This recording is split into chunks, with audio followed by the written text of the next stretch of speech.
And we are live. Hey, what's up, everybody? What's up? What's up? Welcome. Welcome to another episode, live stream episode, Redspin Sports. It's your boy Michael Sampson, joined here with Nate Wallace at Nate Wallace 9 and Justin Williams at Justin's Tweets. No, at Juice 10 Tweets. Juice and Tweets. Juice I 10 thought it was Tweets. like a play. I always thought, Justin, it was a play on your first name. Maybe I was wrong. But we're here for another episode of Redspin Sports, talking about the intersection of politics and sports. Not to be confused with, I caught myself saying intersectionality. Hey, Mike, but at least you're not like the Chuck Schumer on the Senate floor talking about the insurrection, but saying the erection. Sorry, I didn't mean that's kind of bad vibes to kick off the show, but yeah, nice. I think that's a good way to arouse everyone's attention. Yeah, dude did it on CNN too. Actually, Katie Halper pointed it out, and the lady, there's a woman on there with, and she's just like, body language. Remember Bill O'Reilly would have the body language experts back in the day, right? Yeah, I think of, and before we kind of get into our first topic, which I think was a very cool story this year, with this week with Martellus Bennett. Let's dive into that. Nate, I know you've been kind of on Twitter ranting about that a little. Martellus Bennett, former Green Bay Packers tight end, Chicago Bears tight end, I think known for one of the best practice fights in history. You remember that, Nate? Yeah. I mean, Martellus Bennett. Yeah, he also had a very acrimonious relationship with Jason Witten. Who was not a very good mentor. We talked a lot about Aaron Rodgers and Brett Favre in sports. You hear that, and how Brett Favre was not maybe the coolest guy to Aaron Rodgers or welcoming. Brett Favre also comes in with this story too, mind you, and there's levels to this that have progressed, and it'd be cool to kind of be able to. I don't know if we can share the screen here a little bit. I probably will try to later.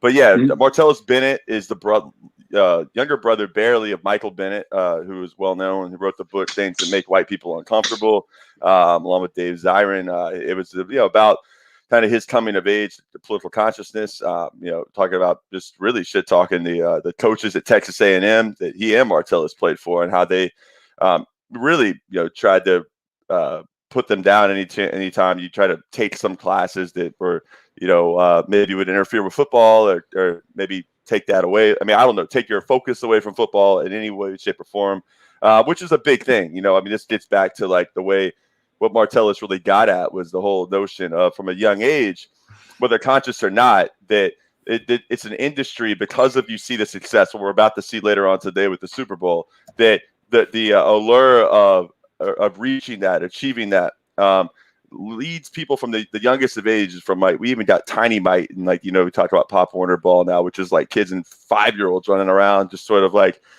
in shoulder pads even and doing stuff. There's flag football is growing a lot, as Jackie Lukeman pointed out on Friday. By any means necessary, when I was on, there's a lot more football's becoming more co-ed. Flag football is growing. Tackle football, there was Sarah Fuller with Vanderbilt this year, who got out and actually kicked in a game, and that was cool to see. But yeah, the main point though is what Martellus was pointing out is just like from a young age how you are indoctrinated into a whole set of ideological norms, a whole set of cultural assumptions, a whole set of ways of looking at like manhood, masculinity, how you define identity, that are sort of just unquestioned after that, unless you have sort of a conscious moment. For me, it was like being in college, having some injuries, having a professor in Cleveland Sellers who was from SNCC, and then getting to know people like Mike and my cousin, who we Dave Schneider, who was a big activist and labor stuff, and then kind of putting all that stuff together. But that's something that a lot of people don't have. That was only the result of me having something unfortunate happen. So it takes a lot. And Mike, maybe you could talk about real quick, just you talked a lot about at the end of high school football, especially like in schools in the South where, predominantly, black high schools, like where you played, like the Andrew Jackson Tigers and so many other schools where it's senior night or maybe not even senior night, it's just in the playoffs and you lose that last game. and there's that identity crisis that manifests in a way that, like, guys who do not like to show vulnerability, weakness. Maybe you could talk about that for a second, and then I'll pick back up. But I think it's powerful testimony. I think it's significant in the sense that, in the same way, sports for a lot of, adolescents and teenagers growing up, you either play it, and that becomes your identity. You take on this kind of machismo alpha identity with some, players. Not all do. You know what I'm saying? You do have folks probably like myself, and I had a couple of friends who were just different than the rest of the football players, but then you have some who aren't, but at the end of the day, we're all part of, like, whatever we're growing up into, like society, how we're raised and how we think. I think that whole machismo thing oftentimes is kind of overblown, in the sense that you do see a lot of folks in later adulthoods, taking over prominent industry and carrying out the most draconian shit. It's not necessarily that they're football players, you know what I'm saying? But I do think that does have a part in it, that kind of emergence of, physical contact sports with competition, and of course, a capitalist country, United States of America, is all about competition. Therefore, sports and football embodies that spirit of competition that we're told we have to drive towards in all aspects of life, and, we have coaches. We have, these people are literally like our mentors who are trying to teach, a bunch of young men how to be young men, or, teaching us how to, carry ourselves in life. And you're told, that is the way to do it. Sports represents life. And in a lot of ways it does, but then you, like you said, Nate, you have the negative byproduct of that, which is, a bunch of young people conditioned into a way of thinking. And when that is taken away from them, that ability athletically to excel in that sport, or, that ability, to not really, let's say in the classroom, get the proper standardized test scores. And hey, we know how, kind of racist and oppressive things are in our society. An athlete or a person conditioned in that same kind of, mentality, you take that away from them, what they have, it becomes such a huge merger on purpose, really. So you have, athletes in high school and in middle school, not middle school, in college, willing to sacrifice their body for an ideal that's other people money. You know what I'm saying? Right. Right. And especially in college football, which is, is literally like the farming system for professional sports. Right. Think about it in any other job industry. If you had, and you have that now in a lot of ways with paid internships, maybe I think about it with teaching, perhaps it could be similar, but in the sense, most teachers, you have a year of an unpaid internship, or other apprenticeships. You very rarely have people working and making money for others while training for their, profession, in which they're making money, in which they're doing it for 3 to 4 years. It's like, you know what I'm saying? Like, it's just very rare. However, with football, that mentality and that conditioning of sacrifice for the team, look at the logo, all that shit, which is it's great. a name on the front of the jersey, not the back. Even though most teams don't even have a name on the front of the jersey. Yeah. But, Yeah, I mean, and you have some coaches like, former Jaguars coach Doug Marrone, and current Alabama offensive line coach, I guess, whose whole thing was you play for the name on the back, not just the Jaguar on the front, but your name. You're playing for the name, your family. Your family. You need to go out there and run through a wall for your family.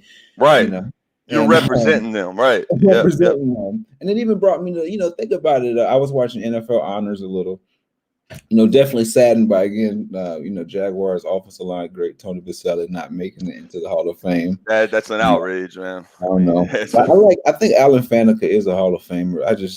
Tony Vaselli at his position was just so much greater. I mean, especially if Calvin Johnson gets in with 8 years, and then you got on top of that Jimmy Smith still not in the Hall of Fame. No, John Lynch, man. Like, what the heck? I mean, we're done with that, but. On NFL Honors, Alex Smith, Comeback Player of the Year.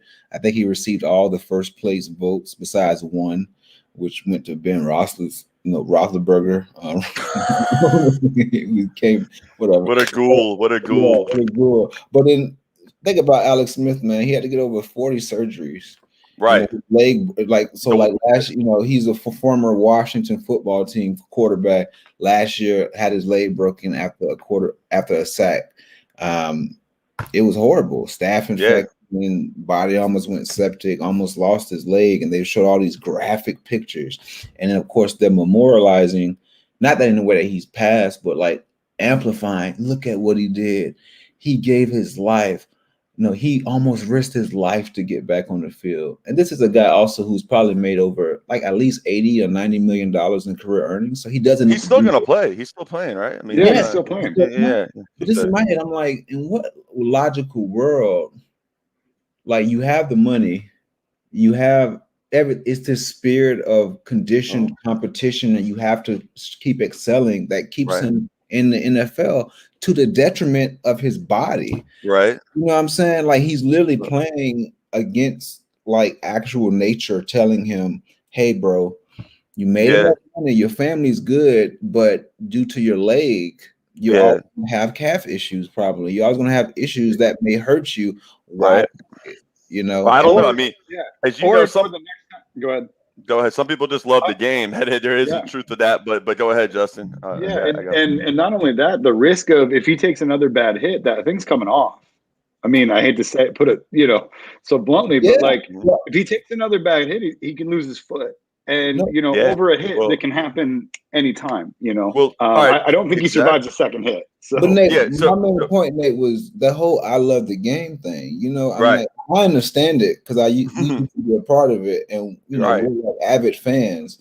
But think about how that whole "I love the game" thing with any other working profession would just be so fucking crazy. Like if we have your cousin, we have comrades who are like UPS drivers.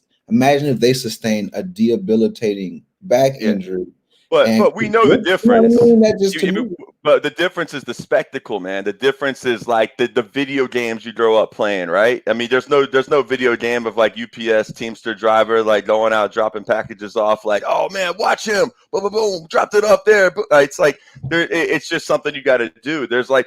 It comes with the whole. Think of all the movies. I mean, I remember back in 2004, the ESPN series Playmakers that the NFL had to pull after one season because it. And I remember at the time thinking like this is just sensational, like nonsense. Like it is sort of like a kind of a synthesis of like every crazy thing that happens in the NFL and put it all on one team and all in the same locker room.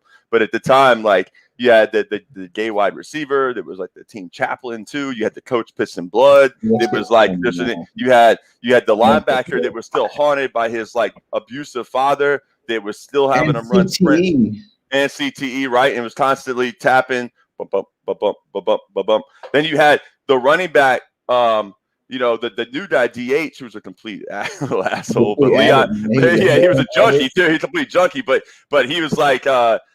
And that's a little unrealistic. I mean, you could sustain that for a little while, but eventually, I mean, that's like most guys in the league. All season. I mean, that's a little out there. But what's not out there is the domestic violence. I mean, and the anger Leon Harris, that running back, had as he was losing his position and realizing this DH dude was coming in there.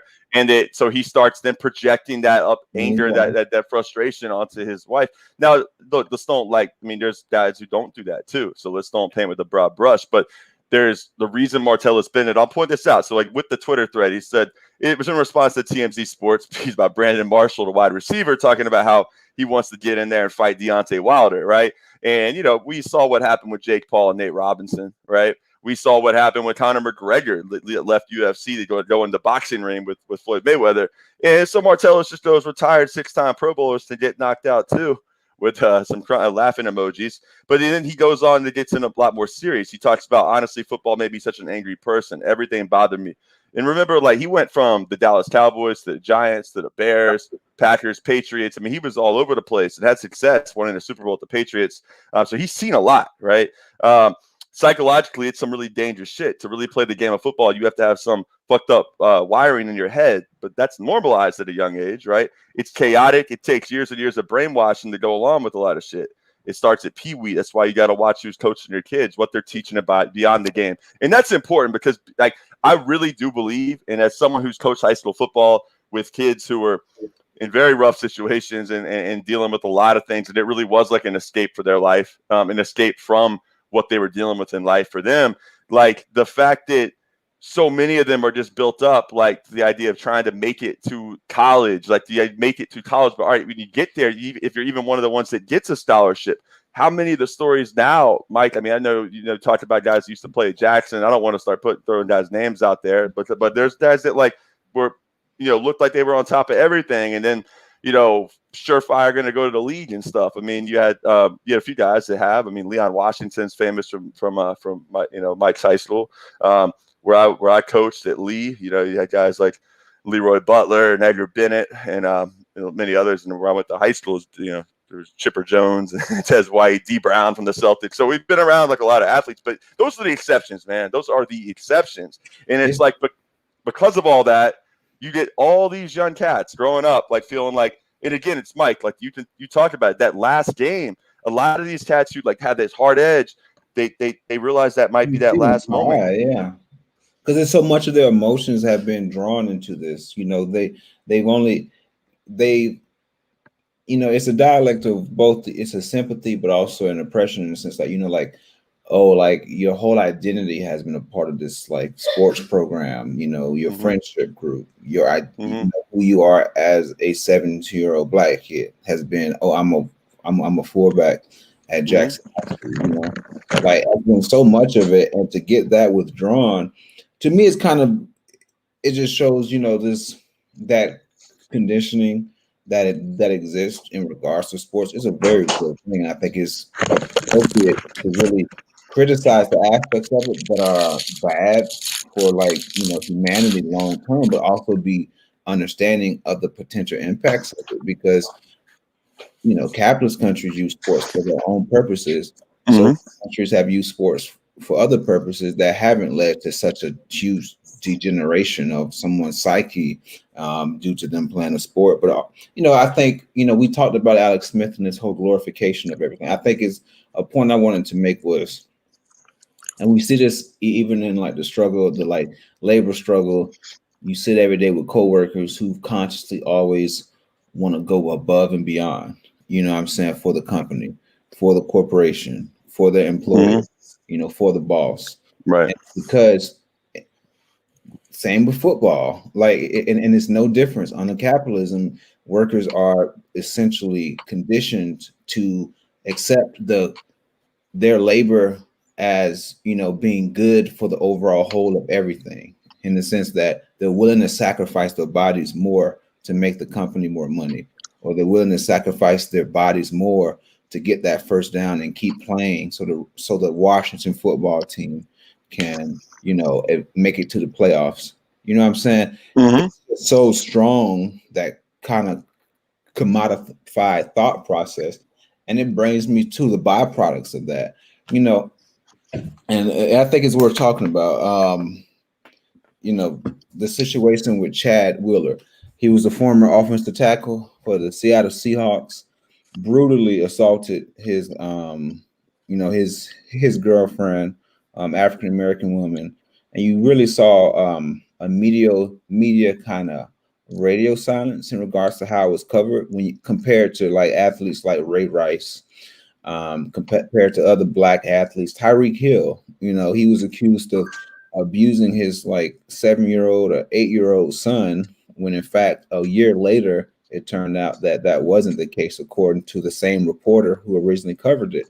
Turns out he was vindicated, but there wasn't that same kind of criticism on Chad Wheeler's story. And I think it definitely has to do with racism and discrimination in the media. And Chad Wheeler, he deserves, he should have to get dealt with according to the law. However, there's the other side of that I will say, and it took me listening to a Kyle Turley interview with Tintin XL. Oh yeah, the guy who picked the helmet up and jacked that thing across the field 30 yards. Yeah, and when he was a player, offensive lineman for the Saints, I believe, the Dolphins, and maybe some other teams, he was known as like a crazy guy. You know what I'm saying?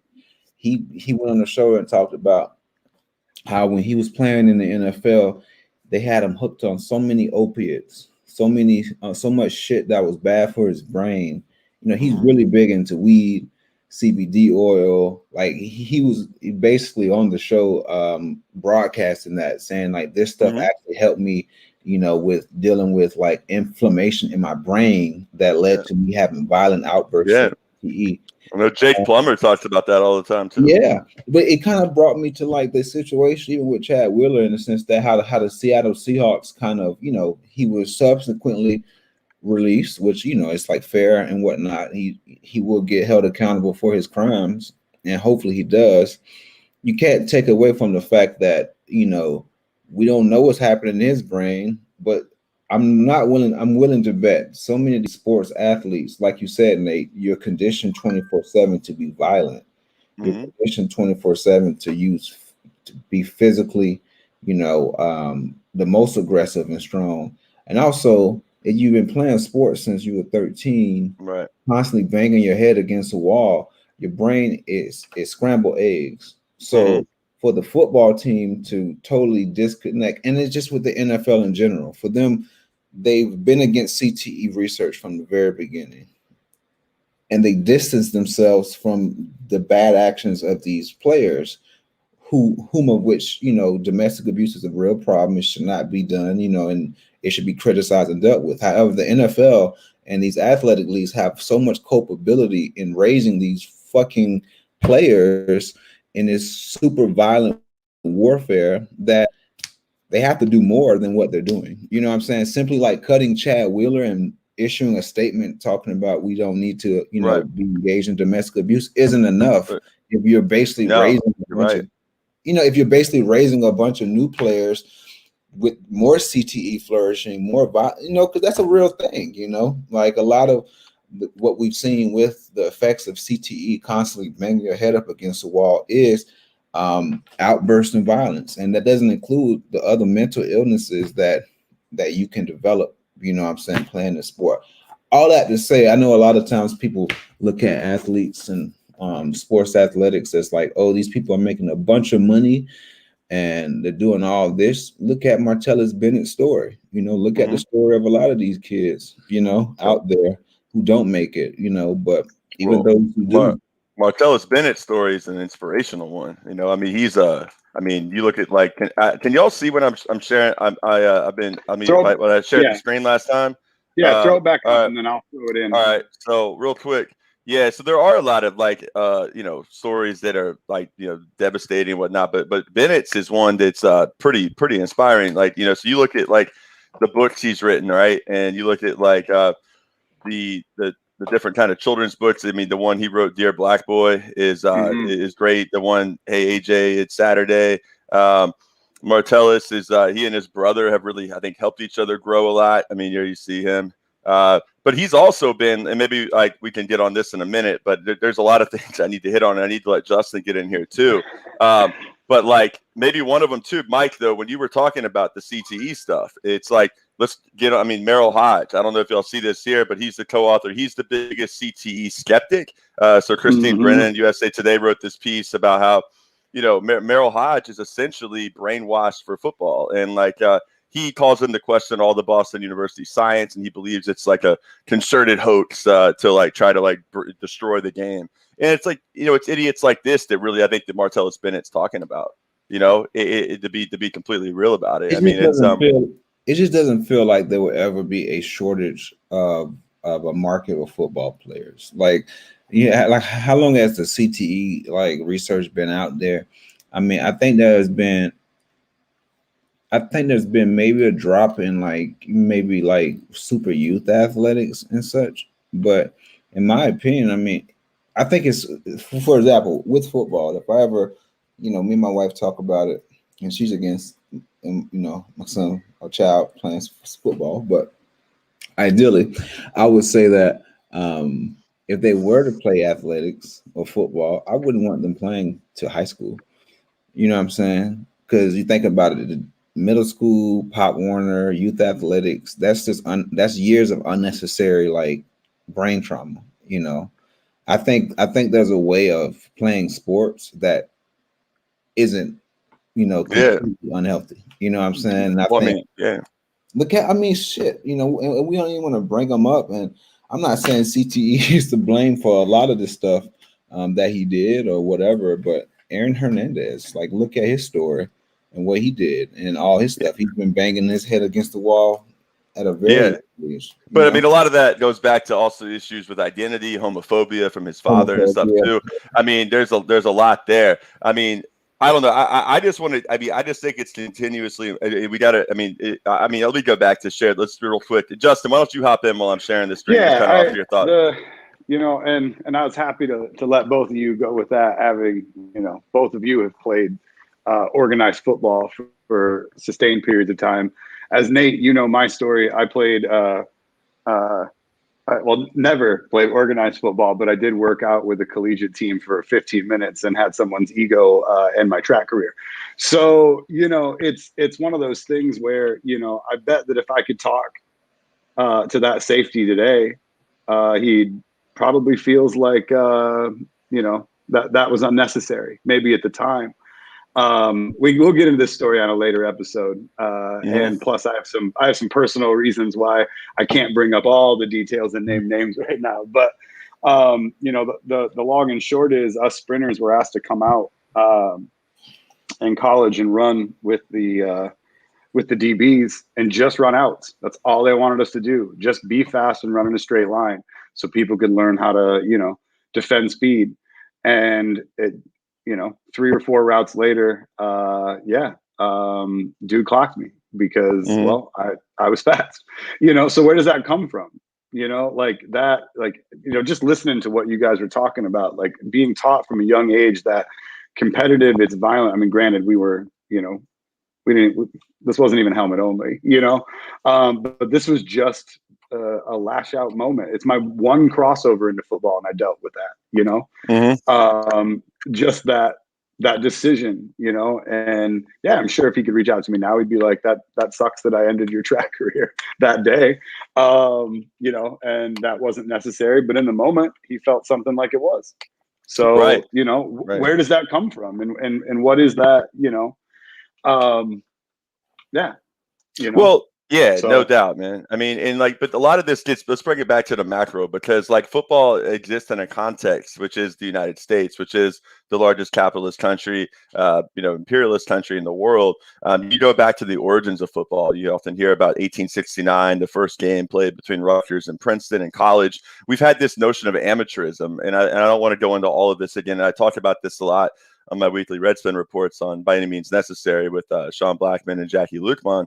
And we get in what amateurism has been in the United States context. The most famous amateur athlete would be Bobby Jones, one of the founders of Augusta National Golf Club and the Masters.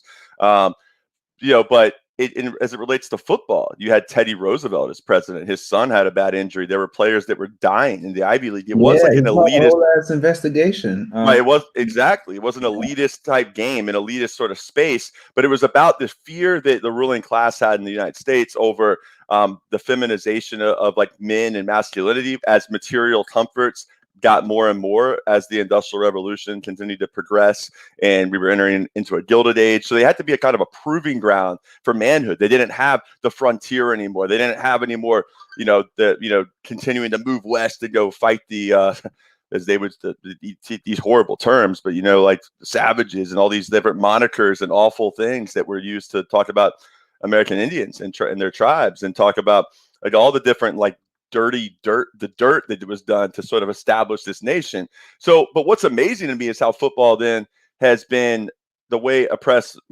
people are able to take games that have think of baseball too, and throughout Latin America, football here, basketball even, but football in particular, that were created they had the kind of roots they had, but then you have people that bring in their own culture, their own, and make it their own. Guys like Dick Night Train Lane, Deacon Jones with the helmet slap, Deion Sanders, bringing the energy, and Terrell Owens, guys who brought joy into it. And what was the response? That they're, shut up and play, it's about the team and all this kind of stuff, policing of what really black, men are doing, our players are doing, enjoy. And I think that part of it it is a useful microcosm into the culture wars in a larger scale. And just real quick, while you have, and before I shut up here, like when you look at the screen here, it talks about this, about, you know, no longer being famous, being something. And I hope that like y'all can see this here. And no longer being famous. Some guys need that stardom. Well, they don't need it, but they crave it. How could you not? It's been a drug since childhood. You've been a star forever, but now you can shine. But now, how can you shine without the game, right? And he talks about this drives a lot of players into a dark place, which is fascinating because they want to shine so badly that they end up in the darkest of places. I mean, this is it's also speaks to the limits of like what's you're allowed to imagine as possible, right? If somebody grows up in hoods, in inner city hoods, poor rural parts of the South. I think of Folkestone, Georgia. You know, a good friend of mine played football with the Florida State, Justin Mincy from Charlton County, where Champ Bailey's from too. Town, there's just not much there, right? But they just play ball. They play ball. There's no like people say, well, they could go to the library or whatever, but you don't have a culture that makes that seem that hypes that up as being cool. In fact, if anything, like it's looked at as being kind of lame, and it's like the stuff they have to read in school are like about just acquisition of skills, and like you don't get to learn about class struggle, you don't get to learn about like Black liberation struggle, you don't learn about Fred Hampton in a real meaningful way, or Paul Robeson. So it's like learning doesn't seem that much fun. So it's like when people say these are choices, and I don't know, I'll leave it here, but this gets to what a lot of people like, you know, Derek Silva, Nathan Coleman Lamb, and Joanna Mellis always talk about on the End of Sport podcast, which I really enjoy and support. It's this idea of consent. And it's something that I've struggled, and I've like actually gone at it with Nathan a little bit because he's a little more on like the football abolition side and saying that doesn't think these things to be reformed. And I don't necessarily disagree that like some of the things that are pathological about football can't be reformed.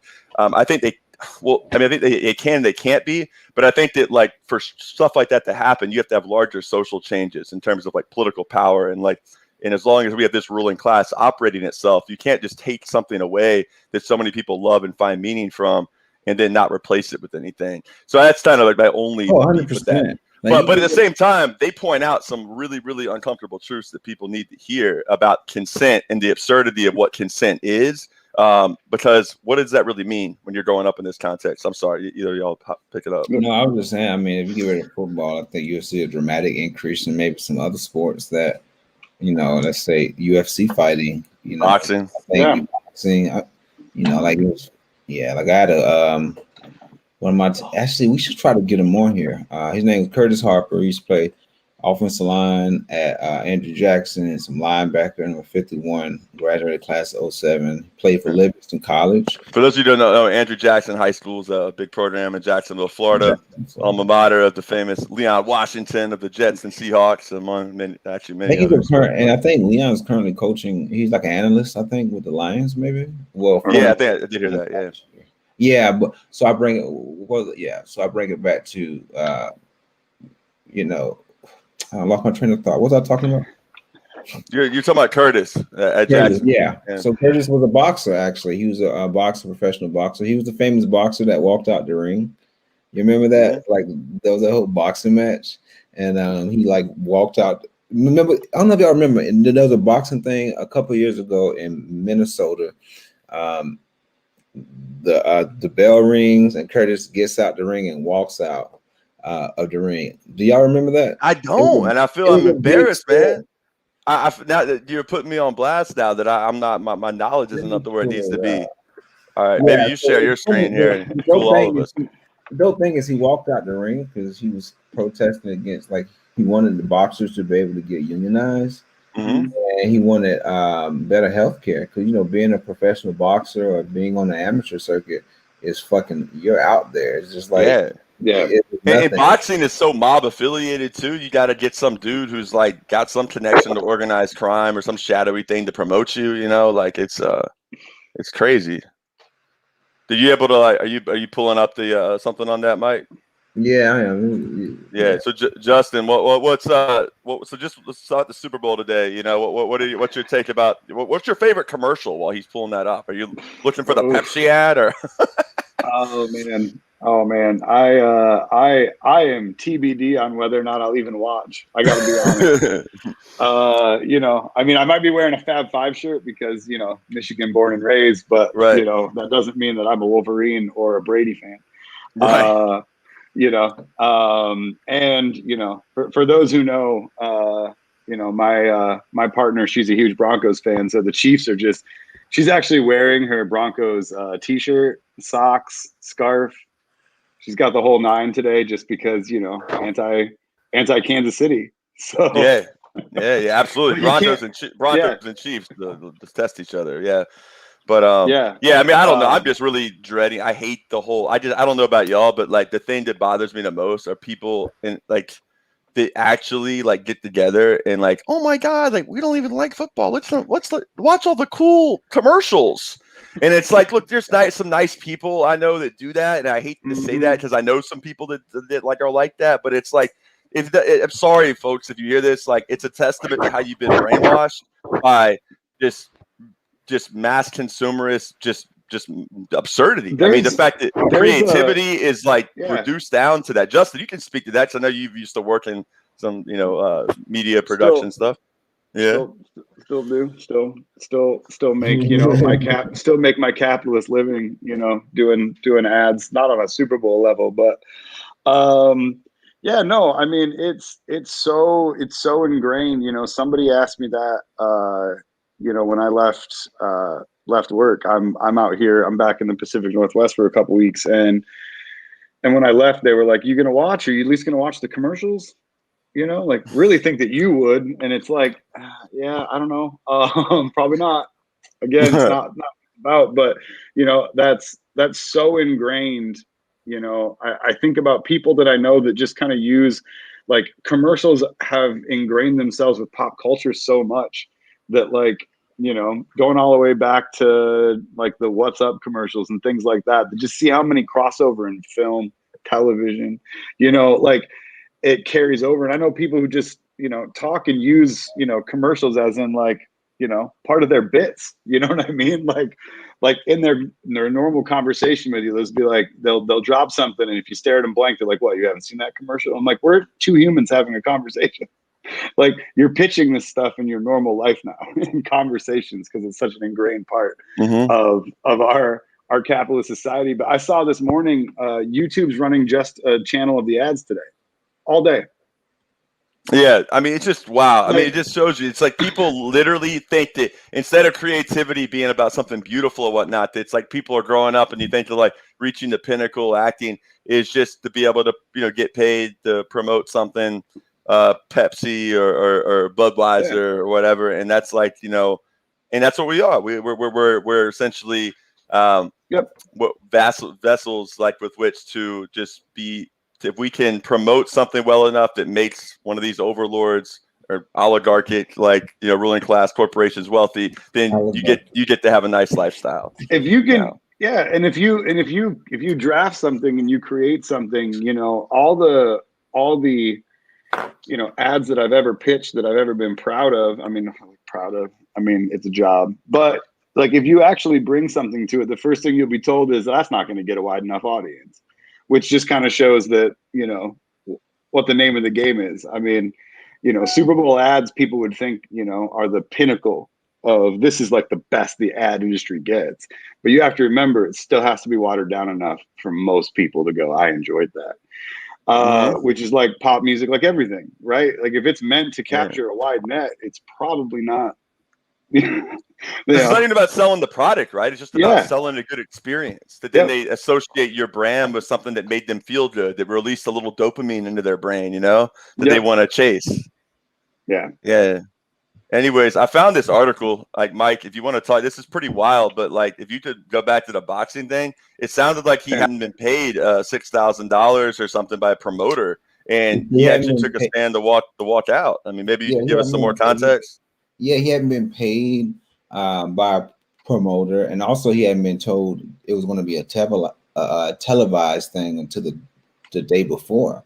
So oftentimes with boxers, you are kind of an independent, like, independently promoting yourself. You know, Look, it's kind of let like, us know. Let us know if you can't, if you can see this or not. I'm sharing the screen here. The people watching. I'm just trying. Go ahead, Mike. yeah, the whole thing was crazy. Like he just like I remember it was a big thing. Like it's on ESPN. People like, oh shit, that's Curtis. I know, you know, he played offensive line with me. I mean, he's always been a boxer. Funny enough, all our coaches wanted to get. Always told him. One of our coaches, Dickie Palmer, who you know, former. Oh yeah, I know Dickie Palmer. Yeah. Former offensive line. Actually, funny stuff, and I want to credit Coach Palmer. He was one of especially in football, a lot of homophobia does exist. I will say that, and he was really one of the only coach who pushed back against it. You know, he pushed back against it. You know, would criticize his players for being like homophobic around him, and I definitely always appreciated it. And it turns out, his one of his children is a famous drag, I think it's the term, dancer here or something like that. One of his children, BB Deluxe, always supports all the protest movements. So shout out to BB Deluxe. But it was just crazy with what happened, and I think further interviews he talked about how boxers need to have the ability to be unionized to protect themselves against independent promoters who. The whole boxing thing is really like a racket in itself, like in terms of it's so decentralized and these like money makers. You really, as an individual boxer, have to have a team around you that knows finances, that knows how to negotiate. Because if you just do it by yourself, you'll be screwed. And I brought up my offensive lineman coach earlier to say that it was funny because we were always telling him, hey, maybe you should play football because you shouldn't be boxing because boxing is going to be way worse for your brain. Yeah, I mean that's true. I would say. I mean, but maybe I'm brainwashed. But he ended up doing it. Right. Mike, can I read a couple little bit just so people get some context from this? It says and this Curtis Harper, in his first extensive interview since the fight, this was from 2018, said his actions were due to the $6,000 contract that he signed on August 13th of 2018, the failure of promoters to give him a final copy of it. He perceived it as one more act of disrespect. Throughout the process, Harper and his wife, Sandra, said that they've never received a signed contract back from Warriors Boxing, the Florida-based company that handled the co-promotion of the event in Minnesota that went down, and weren't told that the bout was going to be televised, as you said, Mike, an incentive for boxers until the day before. The aftermath, they said, been anything in recent boxing history. It still doesn't seem real for Harper, who's now, I guess, 32-year-old, but the Jacksonville native dubbed Kurt the Hurt. So yeah, Mike, I appreciate you sharing that. It's a powerful testament to illustration of boxing. I want to actually try to bring him on the show because I think we were talking about CTE and boxing, and we were talking about football, and I was just like, Curtis is literally somebody who I know who played football. At I think Livingston College's Division III, played there for like 2 years and preferred boxing. Like I don't think he finished school, nothing like that. I just think he was one of those situations in which he just wanted to do that and didn't want to have to deal with the everyday grind of college and getting a degree. And with that being said, getting a degree doesn't really do anything for you either. Come on, man. That's what we're selling here with the NCAA, man. Getting a degree. Yeah, we're selling excellent student athletes, and we also just saw, the college and general studies, general studies. Social studies, yeah. But it's funny, man. Like I just last week we had the second college signing day, in which high school recruits sign with like prospective colleges, and of course Alabama gets like, was it 19? They flipped the kid from Tallahassee, Florida, too, and got I don't even know, they only have space for him. They don't even have enough scholarships, but they'll run somebody off. Don't worry. Yeah, because you only have a certain amount of college football is such a racket in the sense that you only have such a certain amount of scholarships and slots. 85, 85. So when you bring in a whole new recruiting class, you got to push some of those old scholarships out, and usually that's when you hear about players entering the transfer portal. And I think it's something that we're talking about, the transfer portal. Talk about it. Do you hear about the recent stuff about how many guys are ending up in the transfer portal with nowhere to go now? A lot. And I actually do like the rules in which, you know, you could transfer once without penalty. You should be able to transfer unlimited without penalty. Yeah. Because these fucking programs literally push kids out. Let's just say, you know, I was a good football player. I got recruited by Alabama or Florida, and they was like, we want to give you a scholarship to come play here for 4 years and get a scholarship, you know, earn your degree and also play football, right? Because we're always told, you know, this is amateur athletics. You go there, and let's say you care more about school than playing, and you end up being an average player. They'll push you out of there to fill your scholarship position with a player who they think is going to be more beneficial to them on the field. So I think it shows the racket of college sports and how it's a moneymaker for the boosters and the programs. But the good thing is what we're seeing now is the power of this thing they call the transfer portal, in which players can open this portal and transfer to other schools where they could feel like they have better opportunities for themselves. And I think a lot of, you know, you've had coaches like a lot of these kind of more right wing or conservative, you know, want more control over the labor of the college athletes. You know, they hate the transfer portal. You know that and you have older players who are like, oh, you need to work hard and fight and stay at that school and blah blah. Most of the time, it ain't their fault why they transferring. It's the coach's fault who trying to get you out of here to fill that position. And second of all, why shouldn't these kids be able to pursue opportunities if you have whole ass coaching staffs? You know, did we ever talk about that Jeremy Pruitt shit? No. I mean, there's a lot to get into. A couple, I gotta say a couple of things, but All right. So real quick, to finish up the thing I started on amateurism earlier, I just want to just bring that full circle to what Mike was just saying, and how that really deals with like why we were in the people ask why in the US is there this kind of unique system of really like professional like sports. I mean, you talk about the money, it's not even semi-pro. You're talking like it's not even analogous to minor league baseball, because there's no minor league baseball teams that are having 100,000 people at their games. But it all goes back to the idea of it being like that, where raising gentlemen, you know, all this stuff. And then you look at like college football not really fully being integrated. I mean, the SEC until like the early 70s in the South. So you have a situation there where it's just sort of the system's just been in place, and you're going up against the inertia that is like the NCAA. Now, there's a lot of cracks in the armor that are showing up now.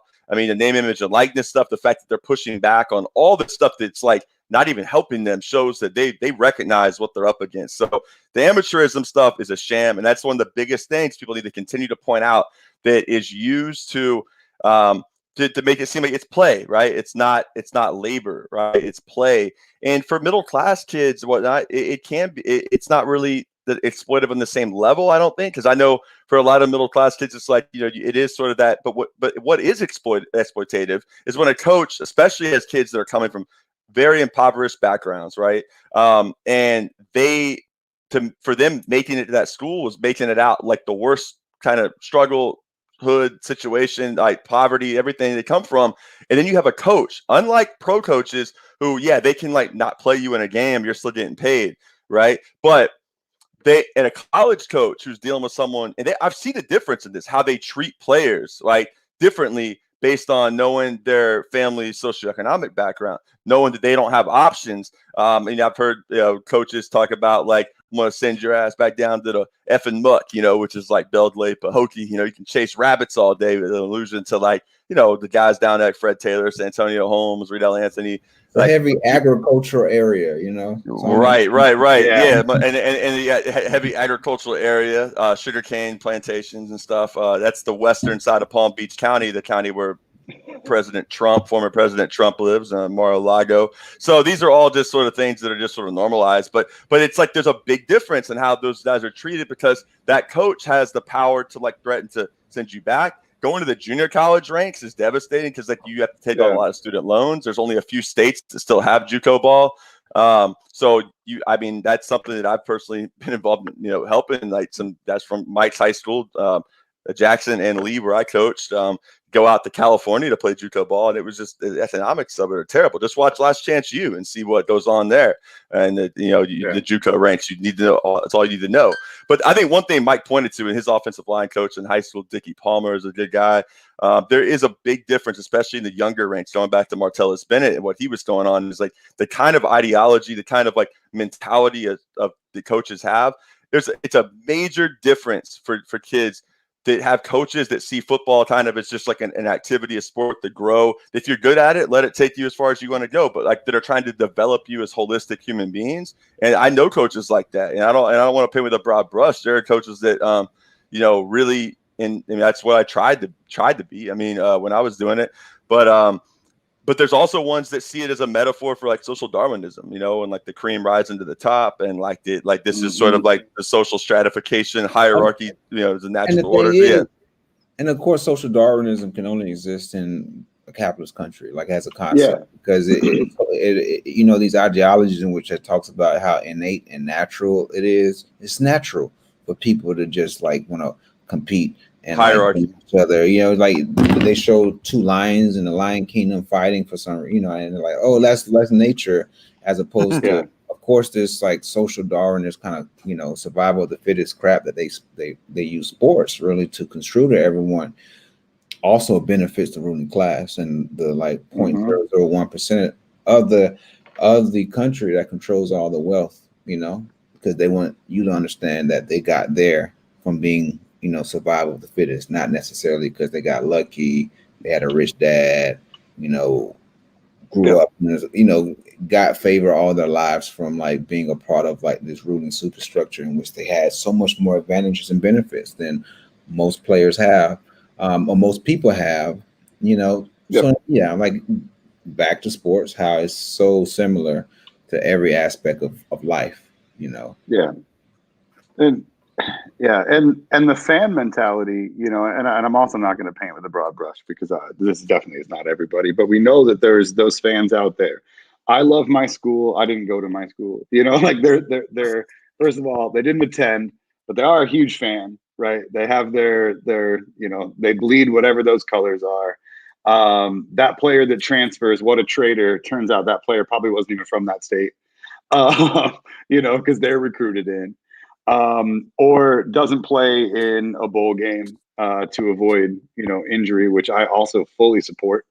Because again, like, well, where's their love? Where is their dedication? Where is their, they're tied to this, and in so many cases, they don't have a tie to that school. It's who offered them the scholarship and the playing time. That's their tie to that school. They don't have that same love, that same passion, and I guess a question is, how do we continue to help fans understand, where this line really is, and what kind of conversations can we have with those sports fans? We probably all have them in our family, that are just, the hatred they have for these kids who are transferring. They don't think about the fact that they got pushed out. They're not playing in bowl games, and get them to understand, like, they're not going to have this same love that you have. Right. For this school, this institution. And why should they? Right. I mean, exactly. Because there's a lot of fans who do get that now. I mean, like my dad's a big Florida Gator fan, and my brother and I ended up going to Florida State, but he understands very well and is troubled. He also points out that, like, being in the stands at Florida Field, the big SEC football games, and just seeing how white it is in contrast to, like, the players on the field, and also just the failure of so many fans, especially SEC fans, and not just the SEC, but the SEC's it just matters more, right? They always say that the failure for them to see the parallels, right, between like the analogies to like plantation systems. Let's just be frank about it. Just because it's not legal chattel slavery doesn't mean you can't paint and analogies to, like, the control over human movement. Like, I'm saying, the whole black bodies thing. I know Mike loves that, right? But like control over, like, it's like academic discourse, but whatever. The point is control over the movement and policing of, like, the actions, behavior of what athletes do. The idea is that they're big men on campus, right? They get to have all these privileges I didn't have, you know. They got all these, you know, girls coming at them all the time. It's like it's all glamorous. Well, one thing COVID did was lay bare like the reality of what like things are without any of that. And even before COVID, like, yeah, sure, there's like you do get some perks and stuff. There's no doubt, especially at bigger schools, but you're paying a huge price for that. You're putting in labor. You're not getting paid for. You're getting your college degree, right? You're getting some meals, right? You're getting, you know, whatever. But you also can't take classes in the afternoon. I mean, there was a great, by going back to the end of sport. I mean, I know that, you know, it was they had Jordan Bohannon on, a guard from the Iowa Hawkeyes, who's talking about he's really come of age during this and been a real tireless advocate speaking out for players. And the way he described this pandemic college basketball season and the way that, I mean, he's been loyal to Iowa. His father was a quarterback for the Iowa Hawkeyes, all this kind of stuff. And yet still after bad games, you deal with fans that talk about like come at you. You're struggling too, like dealing with injuries. People don't understand the kind of things you put your body through because we want to play. You know that by telling the trainers you're hurt, that could take you out. And he's getting shots, you know, you're getting, you know, that happens very frequently, you know, the cortisone type stuff, other kind of anti-inflammatory injections. And yet people are like, yeah, your knee's busted up. You're not the same as you used to be, blah, blah, blah. And it's like that, you know, it's one thing if you're like that with a pro team. I mean, you can at least say you're still a piece of shit kind of, but like you're at least talking about people that are being compensated, right? And that are, you know, that have contracts that aren't just, and without this whole BS thing of like choice, right? You know, you hear that they want to play, you know. And by the way, Seth Davis has been pushing that real hard. And let's make the point that Seth Davis's dad was none other than Lanny Davis, who was the corrupt Bill Clinton attorney. He's been going around representing some of the most right-wing, like horrible interests around the world. So Seth Davis, we know who you are on CBS Sports. You know, all right. Watch March Madness. Keep an eye on him. He comes from questionable stock. I think a very popular Redspin take and analysis is our anti was it Outkick? I don't get me started. And I was going to send this to you, Nate. It was you know Florida right wing Governor Ron DeSantis has been kind of, you know, pushing forth this legislative session, a whole bunch of horrible shit after Trump got out of office, like a pretty bad anti-protesters, you know, bill HB1. Yeah. So what's the status? Like, can I run over some protesters yet legally? Like, I mean, I don't know. I need to get out. Not till July 3rd. Okay. Let me write the note. Right, July 1st. The language is very, bro. I was at a committee here. Don't worry, I'm gonna run over Richard Spencer on July 1st. You know, he's on my way. Right. Put that on. that was a joke. It was a joke. Right. Yeah. Lost. You know, the Nazis do have lawyers, but it was funny because Ron DeSantis was actually on Clay Travis' show the other day talking about his. You know, they're trying to introduce legislation to fine big tech. You know, if you like deplatform a candidate running for office, you get fined $1,000 a day, $100,000 a day. He wants to give, you know, people in Florida and the state the right to sue Twitter and stuff like that, all because of, you know, they're pissed off with Trump. But I just find it funny that Clay Travis, that kind of how they're really just a mouthpiece, you know, for like this right-wing kind of take on everything that is sports and athletics. Because of course he talked about how in Florida, you know, with the Super Bowl here, we wanted a full capacity stadium, but of course the NFL wants to be more cautious. But you look at the pictures from last night at the bars in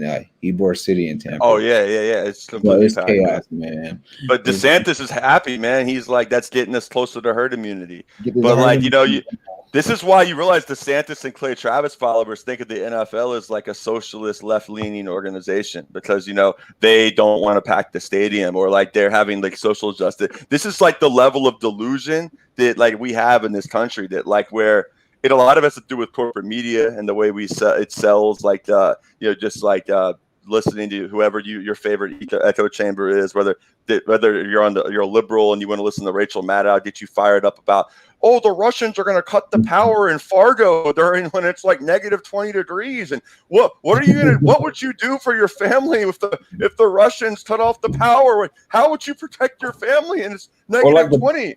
Or you listen to Sean Hannity if you're on the right, Or this praise of Alexei, what's his that Alexei Navalny, who was a straight up racist, like national chauvinist, who's been called out. Like, even there's a Radio Free Europe article on him in 2013 about, can we really trust this guy? And it's like, actually, that by the way, that's a CIA cutout organization. So this is not some like fight back news article that Mike Sampson wrote, but but nonetheless, which are great, by the way, and you all should read those, right? But I'm just saying, in terms of credibility, right? Like, it's not really like up there in terms of the bourgeois respectability meter in media, but nonetheless.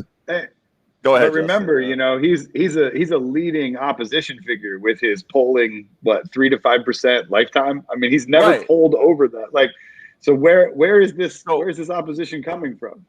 like he's the opposition leader. MI6, 5%. CIA, MI6, CIA, MI6. All right, stuff like that. So it's ridiculous, and it's just like there's also shallowness of liberalism in this country. That's all you got to see. Mike, I want to challenge you on something because I know there'll be some devil's advocate people that need to say I didn't let this slide. What do you say to people that will then make criticism of like socialist sport and Eastern Bloc by saying that, like, you look at some of the Red Army? What people don't know is that, like, with the Soviet hockey teams and the Soviet sport in general, it was like they were like a Red Army hockey team. These were organized as part of other organizations. Like, they were like clubs, right? And of course, if you're in the Red Army and you have an exceptional prowess for hockey, they're going to let you be part of that because, like, the role you're playing for the nation, for the country, like, is important.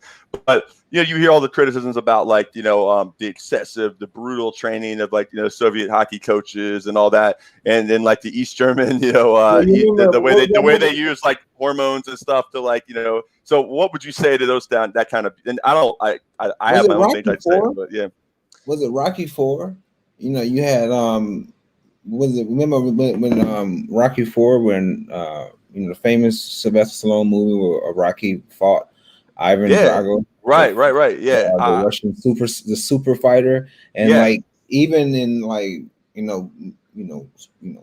film and propaganda and how that benefits the ruling class narrative. You saw Rocky was the one who was doing what was it, like, doing this hardcore American training, right. It was all natural, right? Natural, like, with the purity of individual. Which is, if you ask anyone and you Google it, Sylvester Stallone is pretty open with, like, I think his past like steroid usage. You know what I'm saying? However, in the film, it showed this super soldier being trained in the lab by the Russians, because of course the Russians and communism just want to make you automative and not a human. And to show him getting, like, a syringe of, like, steroids getting injected into Drago, while Sylvester Stallone at the same time is doing steroids too. Right. Well, a book I recommend, this Toby Ryder edited here with Kevin Witherspoon, is called Defending the American Way of Life, Sport, Culture, and the Cold War. All right, I know Joanna Mellis, I mentioned earlier, with who's a professor at I think Ursinus College.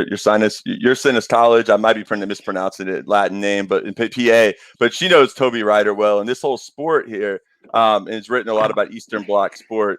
And especially swimming. She has a piece out that's really, really good that people should read. Maybe we can link to it. That's about swimming, and this swimmer that was in the Capitol riots. And now you have, like, the kind of mainstream swimming discourse going on where they're trying to, like, oh, he's really a good guy. He just got a little misguided, He's like, and decided to start raiding the Capitol, with being an insurrectionist, or as Chuck Schumer would say, insurrectionist. But nonetheless, what I think the important point is that, like, what you see in this book and a lot of these essays is, like, how so much of what the U.S. says about, like, the Soviets and the East Germans is projection, because while, like, they don't have to have, like, an official program, I think they're really what was documented. The East Germans did have some thing where there was, like, genetic modify, whatever, but there's, like, it's nothing when you look at the scope of what, like, U.S. athletes have done. This stuff all comes out of, like, American athletes. The steroid industry comes out of this country, and, like, there's countless examples of during the Cold War of like people of U.S. national security people and intelligence people trying to manipulate, make sure failed test results don't get out. U.S. athletes that were having to hide that, learning ways to mask it better. And it's like this is some uniquely Eastern Soviet type, the other phenomenon that we don't do here in like the free capitalist West is just absurd. I mean, the free capitalist, in the United States, we don't use a lot of steroids to be good. Well, right. It's all about the purity of the individual. That's why we have all these super athletes and JJ. My other recommendation, Mike, good clean violence, a history of college football. Clean violence. Clean violence. I'm not saying he did or didn't. Clay Matthews, former Green Bay Packers linebacker. Yeah, he did. USC linebacker. He went to he and Brian Cushing, man, were shooting each other up in the butt, man. Like in the dorm rooms at USC, bro, with the little needles and stuff, man. I don't know. Bro, I mean, he came to college allegedly, and left college 6'4", 245. He gained 60 pounds of muscle and became a super athlete. Like, he wasn't that highly recruited, And we know Brian Cushing. We know Brian Cushing from right near here where I am in North Jersey. It was an absolute. I'm sorry, the dude was absolutely insane. I mean, he launched. He was part of that whole launching of that. Like, I think Clay Matthews was younger and came in after, but Brian Cushing, was the first one to kind of blow up on that. They played together. I know they played together, but I'm saying it was Cushing who kind of blew up first with all that muscle, and then Clay Matthews shortly followed. And we know that Cushing was out of the league because of all of the allegations and everything that happened with him. So I just think that linebacking core was all right. So I got Justin. Go ahead. I'm going to share my screen real quick, and I need you to go ahead and put this up on the stream real quick here because you're going to like this, I think. So don't forget Ray Malaluga too. I mean, he was the man in the middle. He got there. Yeah. Literally, he's like a Norse warrior. Like every white supremacist, like this would be like their perfect, like Hitler would just be coming in his pants, it's the perfect Aryan. Look at Cushing here. That's El Natural, right? This right here, no roids. Like what is up with his? I don't know. I'm not. Let's don't shame people. But anyways, I am a little. I'm more for a nuanced conversation about. I've never done performance enhancers, but I do support athletes' right to take them. I think HGH should be looked at not in the same light as a lot of this stuff. HGH can help people recover from injuries. It can it shouldn't just be uniformly banned. I agree. Yeah, everyone. Maybe let's let Justin hop in on this in terms of maybe you can speak to this on baseball a little bit too, if you want to, Justin. Are you just bringing that up because of Andro? Is that what this is? Is that just Mike? You got something up real quick, Mike. How much time you got left, man? Probably just a minute or so. All right, so Mike, you go ahead and take the last minute, then we'll take it over to Justin once you got a bounce. No, I'm sure Justin will talk about it in regards. I think performance enhancers. Jeremy Pruitt too.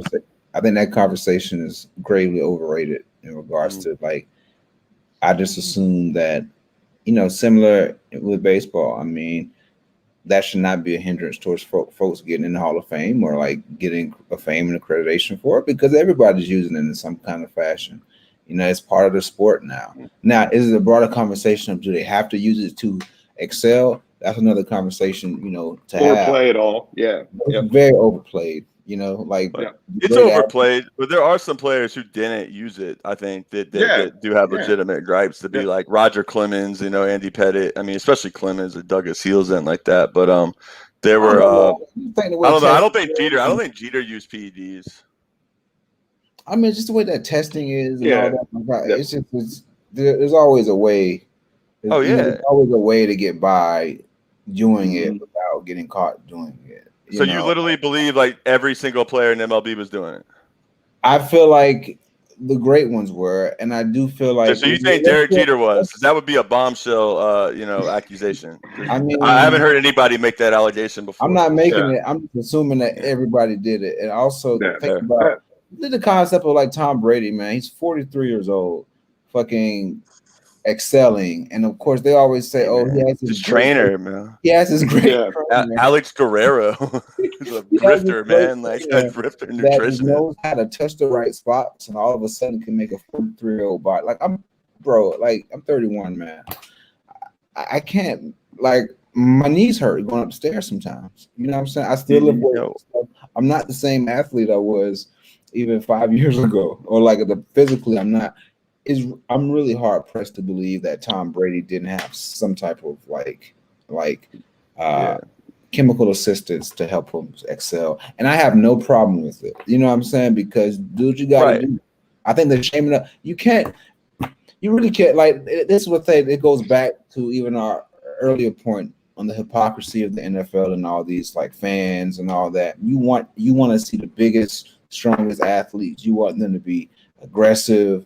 You know, the epitome of what American competition masculinity is. They're fighters, and they have to survive and be strong and represent all of us as we, fight China and all the threats to American democracy, whatever.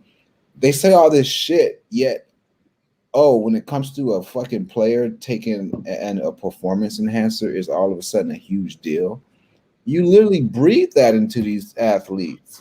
What do you want to see? A bunch of guys getting injured, like who can't play? Because think about it with NFL, they're adding 17 games, man. Yeah. Next season. Don't worry, Mike. They're dropping one preseason game. Yeah, that'll do it. Come on, man. It's ridiculous, man. They wanted it to be 18, right? And they would make it 20 if they could, right? While they're talking player safety, I'll mind you. So real quick, I know you got to go, Mike, but you asked me about Jeremy Pruitt earlier. I don't know what's going to happen. He's been owed like $12-something million. They tried to say they fired him with cause. I think it's just a perfect illustration of just college football and what it is. I just think that, honestly, all these scandals and people getting upset about coaches and bagmen and all this, it's like they should be having to throw money to these cats. Like, legalize that. If it's we're gonna make this this is part of the system the way it is.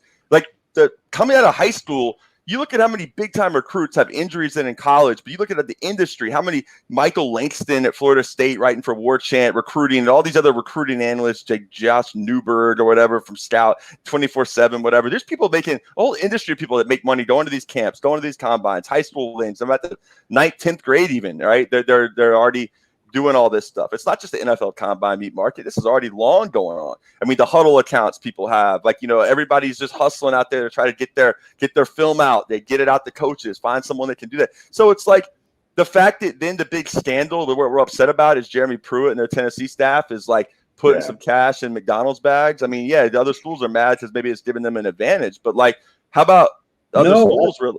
Yeah, I think the outrage is him getting caught doing it, and I think from all other, at least big fan James Coleman, Anytime Sports, then at 10NXL, I think the best dialogue I heard was the fact that they got caught doing it when other schools, they do it, they just do it more efficiently. You know what I'm saying? And the fact that even has to be a whole thing about paying players, all that jazz.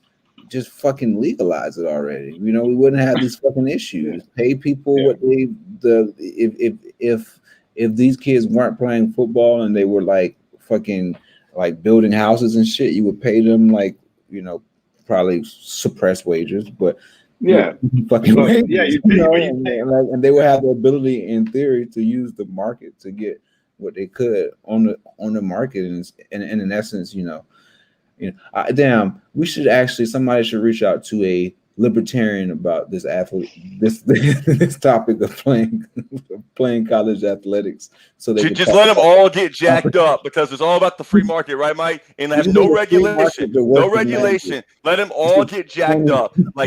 Increase the violence, and people are going to become more into the spectacle. Have blood oozing out, whatnot. People are going to be yeah. But it's choice. It's all a choice. We're libertarians here. Remember, we're libertarians. So then we're going to have instead of get to where it's a tiger den type thing, and guys are getting to be 400 pounds, and then they're running 4.5 40s and stuff like that, and just clotheslining guys again. It'd be like that. Remember that game NFL Blitz back in the day, where it's like you go play in the arcade, and it's just like you try to pick the dude up and just toss him to the other side of the field, like throw him down. It's like that's libertarian football right there. No rules. Yeah, no rules, no nothing. But it's all about the choice, right? We don't, we don't want to restrict freedom.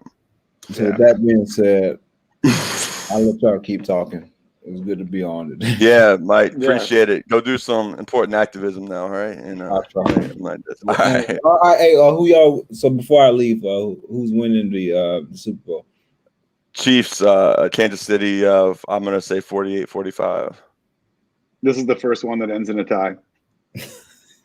I'm rooting for Pat Mahomes. I'm rooting for Pat Mahomes. Maybe Travis Pat Kelce. Mahomes, I like Sammy Watkins too, man, from Florida. Maybe Pat Mahomes' Super Bowl MVP speech is going to include the renouncing of the team name. Yeah, which would be that would be awesome. Remember that they got rid of any kind of Native American like imagery, and they replaced it with a wolf. And there's this funny NFL Films like video where John Gruden's like, "What's the deal with that weird ass chief wolf they got over there?" And it's just like totally like taken away from any kind of like context of like the Native American mascotry. Like, and you just have a random just wolf running around with like a jersey on. And there's like a funny video. John Gruden's like, what the hell's that thing doing? What is that? It's sort of like Ole Miss has a shark. The Ole Miss Rebels have a shark mascot now to try to like, obfuscate their former mascot, Colonel Rebel. Before you go, Mike, you got to see this. So, like, for those of y'all who don't know, at Ole Miss, Colonel Rebel, this is really good. This was their mascot until Eli's senior year at Ole Miss. I don't know. Can you see this now? Let me throw it up. Throw it up, yeah. So, boom. Ole Miss Rebels here. So you have this was what Eli and Archie played under. There you go, Rebel Pride. Yeah, they did take that away, and the I think 97 they tried to make it harder. Yeah, it's ironically Tommy Tuberville that started making it. We're like, please don't bring the Rebel flag to games. It's divisive. It hurts their recruiting, right? And then they tried to. There's actually a Wikipedia page that says that the Colonel Rebel is like named for this guy.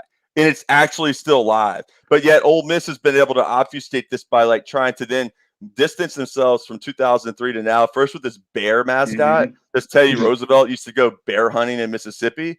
And then that wasn't really very popular. Then they tried this like Admiral Akbar, like Star Wars thing that they just completely like rebelled against. And you see like go to I mean, just what the hell, bro? Yeah. So this is what's been going on. Look at basketball games. Like they're mostly all black basketball team. Up until 2003, would have that guy out there dancing around, a plantation owner, with a cane. So like there you go. You have, but now you have the Ole Miss Shark, man. So it's like a school that they had all these, they had all this success with Hugh Freeze. Before that, even Houston Nutt with Cotton Bowl wins and beating Alabama back-to-back years, all that stuff. And now it's like they have this. Right? And then they have a fratty, like Vineyard Vines version of that.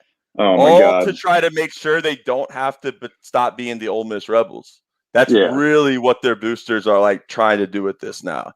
And, so it's just kind of an interesting thing of how capitalism, when they're forced to like change because of pressure, they try to change in ways that are just like, but preserve the colors, which like are the colors of the Confederate battle flag. And mind you, in ways that are, optical, that aren't going to like, they want to still be the Ole Miss Rebels. They want that badly. So it's just kind of an interesting, testimony to that. Anyways, Mike, you got to bounce, I know. So all right, peace. All right. Appreciate it. So anyways, Justin, you take the floor now, man. Yeah. So tell us what's going on in the world of sports. Seattle. Well, Oh man. To go back to PEDs really quick, for me, I don't have like an open it all up stance on that. Simply, first and foremost, I didn't take them. Got to where I was at. If I had lost a place on a team solely because someone did, I'm not going to lie, that would I would be upset about that. But I do think that there are gray areas when it comes to injury for sure. Like the HGH thing I pointed out, for instance. And there are certain things that that give people an ability to bounce back faster. That's something. As somebody, I mean, I know that both you and I can relate to this. We know what it's like to at least get to a collegiate level and be hurt.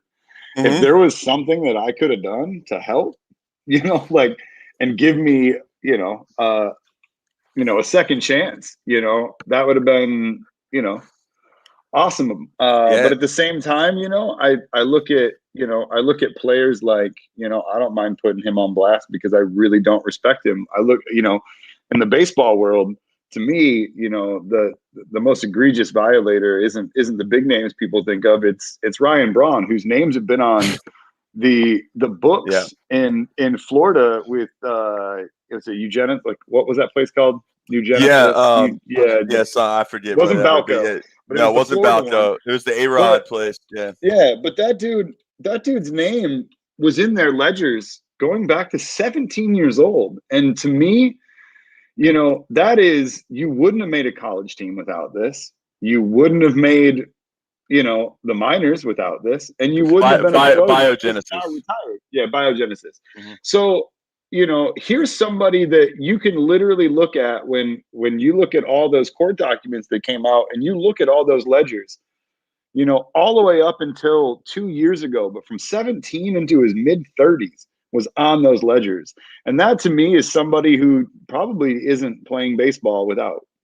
And that's a spot he took from somebody else. And then if you look at the shit he pulled when he got his actual positive test, he got the low-level MLB tester fired, and he got the delivery driver fired, and claimed anti-Semitism on both of them.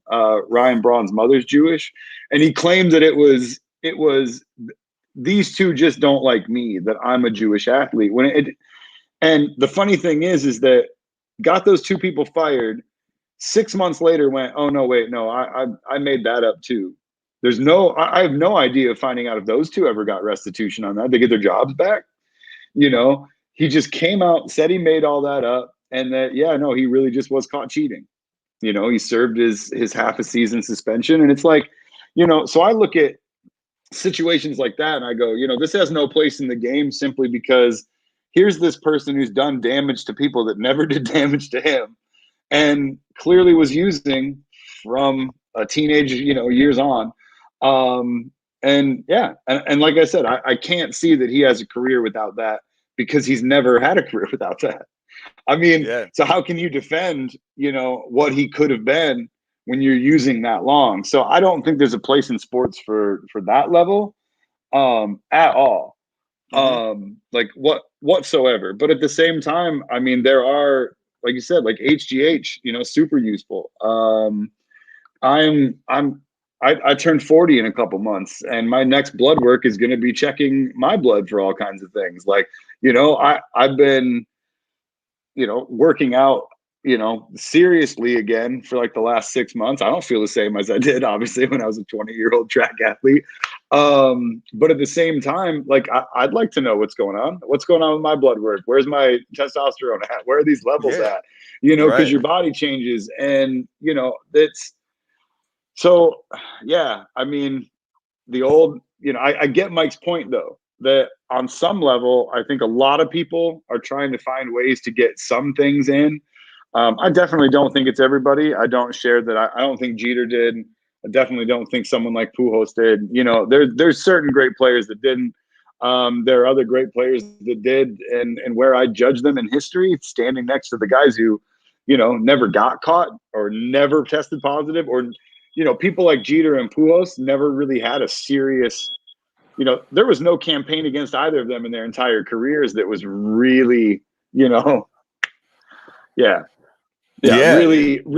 a push on those two. I just don't think that the baseball world looked at them, because I mean, they never had that buzz around them that they were cheating. So I mean, it's a tricky spot, but I do think that there are good elements to certain things, but at the same time, Yeah, I mean, I think if any of us who've been athletes wouldn't want to lose a spot, you know what I mean?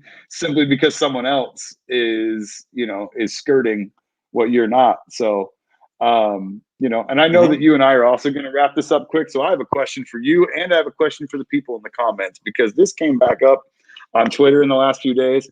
This came up on Twitter. Oh, let's see. When was that? Like about a year ago, probably. I think it was a little pre-COVID. It came up, and it recently came up again. And that is, I wore this hat specifically to have this conversation. And that is the take that red hats, regardless of if they're, a sports team or just red in color, are an act of violence because of Trump and the MAGA movement. Oh, so dude, I mean, I don't even want to legitimate this. I feel like, it also symbolizes the blood of the working class, right? But it's like before we move on to that real quick, I just want to make one comment about the steroid stuff. I mean, I also value like kind of the records in baseball. I mean, like that there is a romantic like side of me. Like, baseball for me, even though I played football much longer and basketball much longer, I didn't play baseball past 8th grade. It's like, as a fan, it's like there is like something magical about it, and that sounds very like kind of anti-materialist, my politics generally. But I get like the record stuff really is like cool. So I get that totally. I think like what Mike is saying is just speaking to the hypocrisy of so much of this, and the idea that like we're in this society where it's all about performance enhancement, but yet we were trying to hold on to the purity of like one institution in baseball, and there's just like so many people that throwing stones and stuff. But then like that, you talk about the sports media, that these baseball writers who are going to be just so upset about steroids and whatnot, but they're not going to sit there and be outraged about the treatment of Dick Allen or Kurt Flood, or maybe a few will like after the fact, after it's already too late to do anything, because they're part of an industry that's like meant to like kind of normalize the establishment, right? And the critiques that happen within it are all the common sense they kind of talk about is all based on like a player is like acting up, rebelling, doing something. It's like, well, I mean, just like this goes against all common sense. It's like, it goes against sensibilities. What they mean by common sense is like just being just participating in the system, right? Not any kind of like objective, like criticism of it, like that's based on something principled, that's based on the idea that capitalism is leads to imperialism, and that causes a dominant hegemonic country like the United States and other imperialist nations like the UK and France to ultimately try to just like squash the sovereignty and hopes and dreams of people in oppressed nations around the world in the name of keeping them as captive markets, right? So they're just having to not only be poor, but they're working to make stuff that we buy on Amazon and whatnot. But at the same time, then they can't even be producers of their own crops and stuff, because you look at something like NAFTA in Mexico, that made it where these like American companies don't have to pay any tariffs, and it's like just shut down all the small farmers. So now you're buying back like the stuff that you worked to even the products of your own labor just to survive, right? And so it's like there's so many levels to that. But you wanted to ask me specifically though about the hat, and it's just this take. I mean, are these like are these rad libs? I guess. Both times they were normie lib blue check marks. Just the now especially now that we've healed, right? Because remember, Biden said the words, "It's time to heal." So therefore, we've all healed. Yeah. So that it's still triggering, to see a red hat, and I don't know, man. I think it's just those people need to. How many sports teams, have a red hat? The Cincinnati Reds. I mean, I guess they have to change their name now. Like everybody does. Yeah, not even like everyone. Even if you're like name something innocuous, like the Giants, you have to change. You have to change your name. Yeah. You need to. The Green Bay Packers, they're it's an illusion of meat packing. They need to change their name, because like if we're going to be just about tearing everything down, right? If we're going to be just like, that's the problem. Like why we have issues with like is it trying to build solidarity is that you have certain leftists with the rad libs, anarchists, and look, there's some good anarchists, and I'm not trying to just talk to everyone, but it's just the idea of just tearing everything down instead of a vision for how we build something to replace this moribund system we're a part of. That's going to give people hope, inspiration. You talked about the people when the Soviet Union was going up against Nazi Germany, the kind of collective efforts they had to have to build systems, to industrialize, the pride that people felt from that generation. The building the mass transit systems, roads, they moved 1,500 factories to the other side of the country. And if they hadn't done that, the Nazis would have won. Yep. Oh yeah. Yeah. So I mean, I don't know. I just think it's just that stuff is just so ahistorical. People that say stuff like that, they're so stuck within the prism of just electoral politics within the U.S. itself, and not seeing how domestic politics cannot be seen in a vacuum, man. I mean, that's a whole other thing. I don't know. We can't really get on today. I know you gotta bounce here shortly too, but just the sum up, there was I did want to just kind of end on, but you're the Super Bowl. I'm absolutely kind of said that Justin thinks it's going to be a tie. I think that Kansas City will barely edge out Tom Brady's Buccaneers. But honestly, when I have a Super Bowl that comes up that I don't really care for either team, I root for one outcome, and that is a stadium fire. Oh, come on, man! All the vaccinated healthcare workers, they're going to go down there, man. And what we can. No, it's a stadium fire that everybody escapes safely. Okay, all right, fair enough. Everyone gets out. Everyone gets out. Rapidly lose people here quickly, but yeah, no. I mean, I did kind of want to wrap up. We started with the Martellus Bennett stuff and just player empowerment. I didn't get to the reaction of even the former teammate of his in the Green Bay Packers, John Kuhn, coming at him, calling him bipolar, and it just shows you certain the resistance and how triggered certain right wingers get when these criticisms are made by somebody, especially from within. The idea that he broke the unspeakable rule that you don't say things, but it's not even that. He's making a large criticism, and he also points out the distinction between the kind of political ideology, the ideologies of coaches, and how that makes a big difference. We talked about that earlier. So just to kind of sum that up, I mean, also this Deshaun Watson thing's really been on my mind because it's this organization is being run by a youth pastor now, and this guy Easterby, the oil guy McNair died. His son Cal McNair is an owner. It's you just can't even make this stuff up. Go ahead. I mean, it's just he's gonna help you. He's gonna get your life on track with his youth ministry for trading away DeAndre Hopkins for just for because it's just God told me to, right? Yeah, that organization, I mean, at this point, the Texans too. Yeah, they proudly rep Republic of Texas type regalia, which mind you from 1836 to 1845 was a slaver republic. They only joined the U.S. out of the need for injection of capital and currency, but not to be able to help them buy more slaves and help them expand that. You had the idea of this Texas this romanticism by the Lone Star State.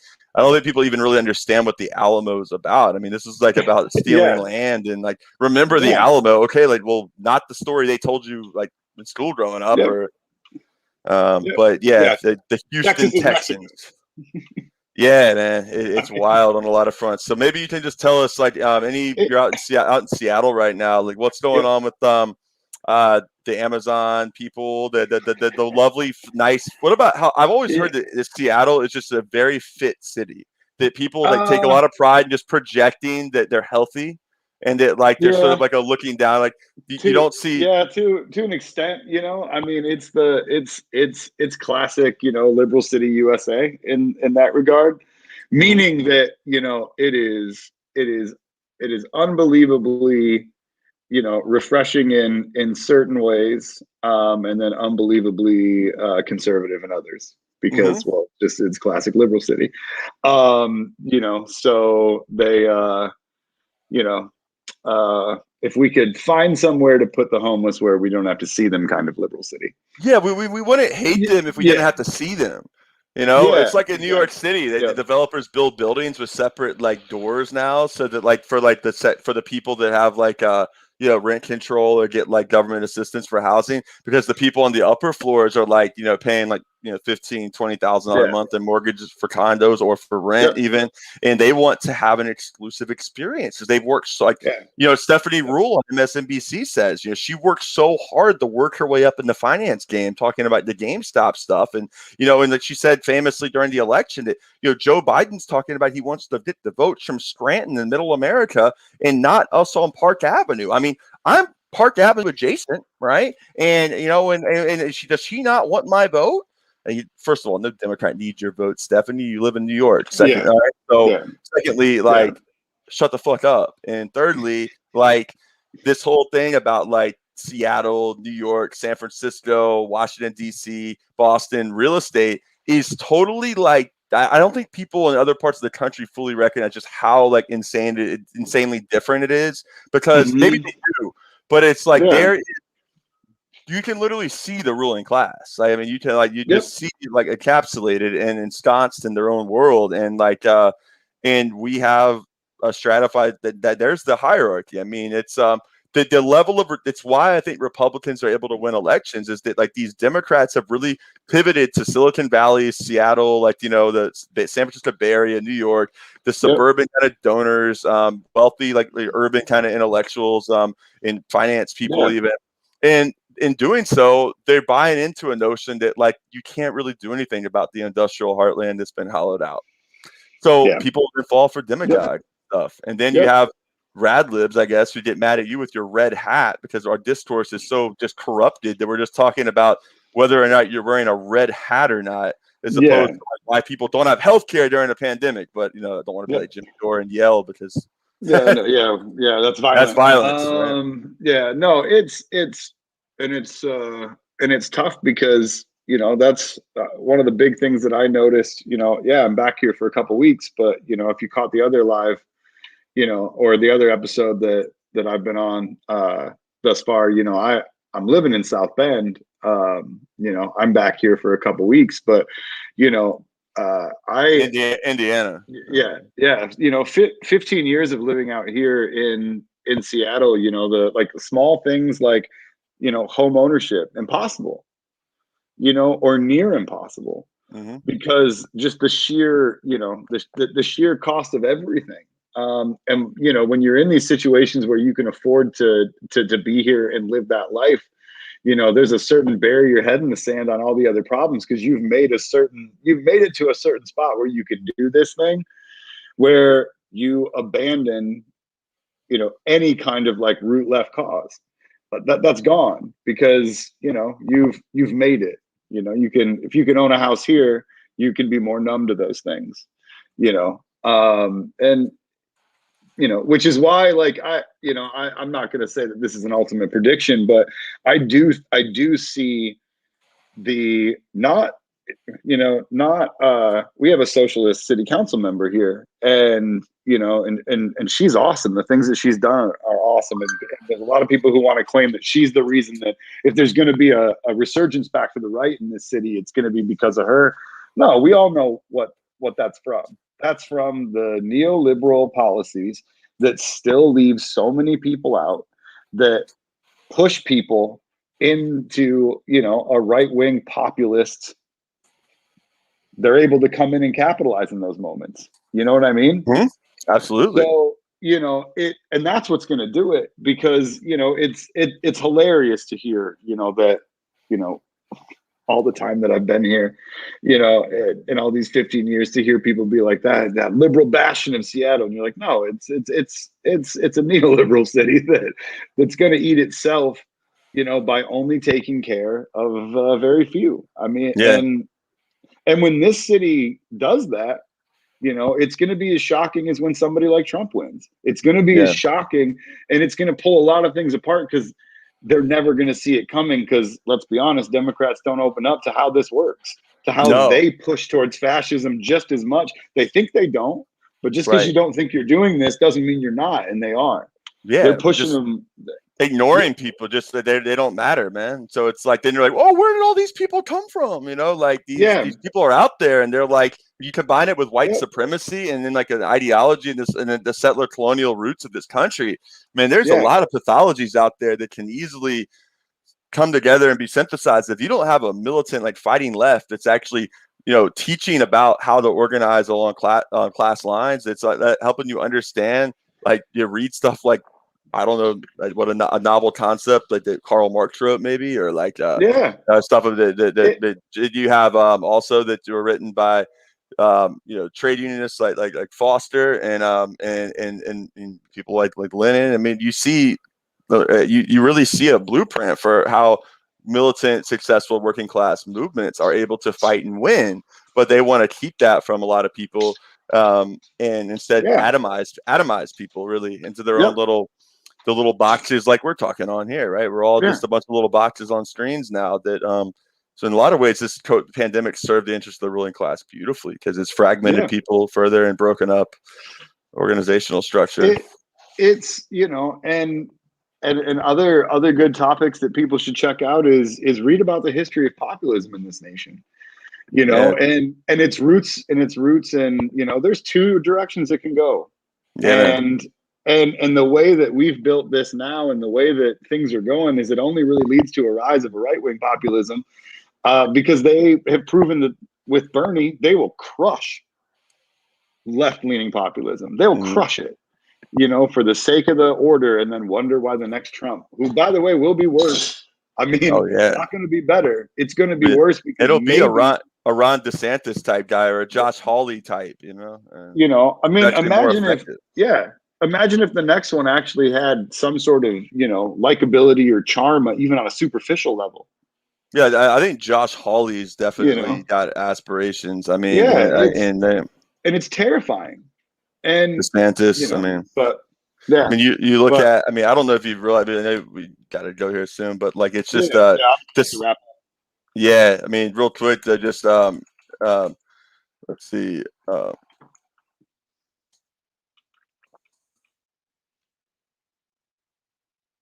there we go. I'm gonna share my screen real quick one more time, and we'll wrap on this and just sort of see what you think, man. This is this will be something else here. I think you should be, man. Yeah. All right, there we go. Got it up. So, like, I don't know. So he ran against you know, Andrew Gillum, who ended up having his own kind of interesting things that came out. But this was DeSantis. Like, that's a screenshot of him building the wall with his daughter there. And here's his wife, Casey. So, but he's so much more. All right, so here we go. Let's see if we can hear this. Maybe I'll go to a separate tab here real quick. Hold on. Wait, hold on. Yeah, so can you hear this? No. No, I can't see or hear it right now. All right, then. Let's go back here. I think I got it. I know what happened.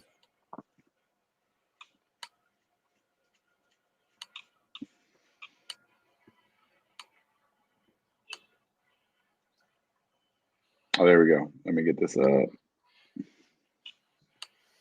So this, just why we're sharing this, and we got to go here in a second, but this is like potentially like Trump, you know, for all as terrible and awful as he is, the next one is going to be more effective and be more kind of savvy and be someone like who went to Harvard, like this guy Ron DeSantis, the governor of Florida, or Josh Hawley, right? Or I think Ted Cruz might have too much baggage, but there's a lot of these characters in the ether right now. What's that? Hawley? Ted Cruz is Cruz isn't savvy. Oh, yeah, he's not savvy. But Hawley was. I mean, he tried to side with Bernie to get those like checks sent out quickly and get some PR from that. But he's a huge China hawk, for instance. And so, anyways, let's hear Casey DeSantis talk about her husband Ron, who knows, could be the next Trump, who hopefully won't be, but it might be more effective. We'll find out. Everyone knows my husband, Ron DeSantis, is endorsed by President Trump, but he's also an amazing dad. Ron loves playing with the kids. Build the wall. He reads stories. Then Mr. Trump said, "You're fired." Lovely. Pitbull Trump defender. And look at this little boy's face. You're fired. Yes. Awesome. Oh my God. And art of the deal being read. All right. This guy is the governor of Florida, by the way. Yeah.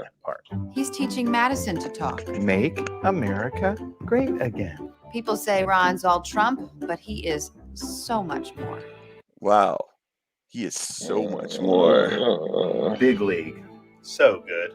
I just thought you should know. Ron DeSantis for governor. Conservative warrior. Yeah. I actually, my fear is that it's going to be, it's somebody that, my thought is it's going to be somebody we haven't heard of right now. And it's going to be somebody that's like the MAGA Pete Buttigieg. It's going to be someone like that. Somebody who, you know, like I said, we haven't heard of him yet. I think it could be someone we've heard of before. It might be. Gotcha. Pete's flexible, you know, and then he could even get some of the radical identity politics people to be like, well, he is still a gay man, so you know we gotta check that box off. So no matter how horrific his other politics are, right? He's easily the most, you know, conservative of that bunch, aside from, you know, the guy who actually won. So the fact that anyway, his father, we gotta wrap it. Like Kamala Harris, his father, who's both fathers were Marxist professors. Yeah. Nonetheless, all right. I appreciate it. Thank you to Justin Williams for helping us immensely with the tech stuff. He's gonna talk more on most these episodes. This was kind of just like very football centric because it is Super Bowl Sunday and like all that. But you know, he is you know, pretty unparalleled baseball knowledge for especially on the left here. So we're thrilled to have him along. And I'm glad we got on Streamlabs here. So this will be our new home for this. Clearly a lot better than Zoom, the issues we were having with that. So nonetheless, I know you got stuff to do in Seattle. I got snow to get out of the way here in Jersey City in the New York City area. So with that, we'll peace out. Enjoy the whatever you're doing the rest of your evening, Super Bowl or no Super Bowl. And until next time, enjoy life. Try to. And we're out. Peace. Bye, everybody.